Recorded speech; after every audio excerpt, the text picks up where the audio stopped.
भैया काहे उदास वाला हो? का कोही रे देखना बड़ी लाइन लागल बा। लाइन लगल बा तो दा ना तू है भिरिया में दल दहा दो। उजा जल चढ़ता कि भांग चढ़ता? आथा बुझ गई नी यही थे थावन में बाबा बाबुलाई लहलन। अरे तो एकर कोनो उपाय बा? बानू इनता ते दो थल दली पियावे ते परी का रे? अब थू ना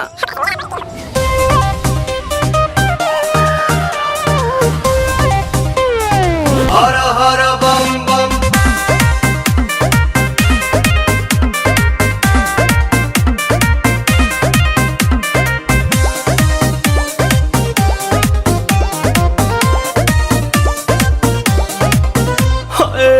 टेंशन में रहतानी काहे भोले दानी, अभांगा जा छोड़ दी साफा लइकन के कहल मानी।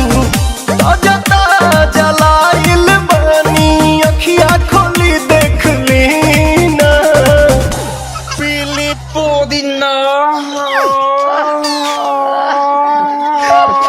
पुदीना पीली पुदीना पीली पुदीना।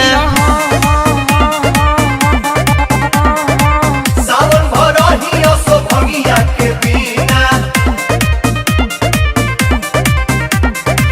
रे बबिया ना पिहन का रे? लोता ना भैया हम पियावा तनी। हाँ हाँ पिया।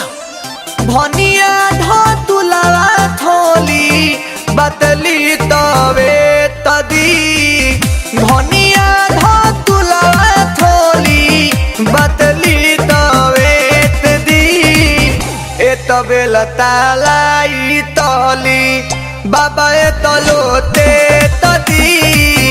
ए तबे लतालाई तली बेलूरा ताता तली जनतानी बाबा रउआ भंगिया के बिना काम न चलेला एको दिनवा ये राम। तनी का ख्याल करी सेवा के अपन हो चढ़ल बाटे सावन के महीनावा ये राम। रुको भौजी ये लोग के समझावा तनी। अले दादा अरे झूठो के भीड़ बाड़ा कइले हो, सभे के बाड़ा झुरइले हो। झूठो के भीड़ बाड़ा कइले हो, सभे के बाड़ा झुरइले हो। तोहर बिगड़ल काम बन जाई छन भर में। बाबा के शहर में जादेव घर में, बाबा के शहर में जादेव घर में, बाबा के शहर में। ये बतिया ढंग से ना बोल तू। जाना जल्दी। पुदीना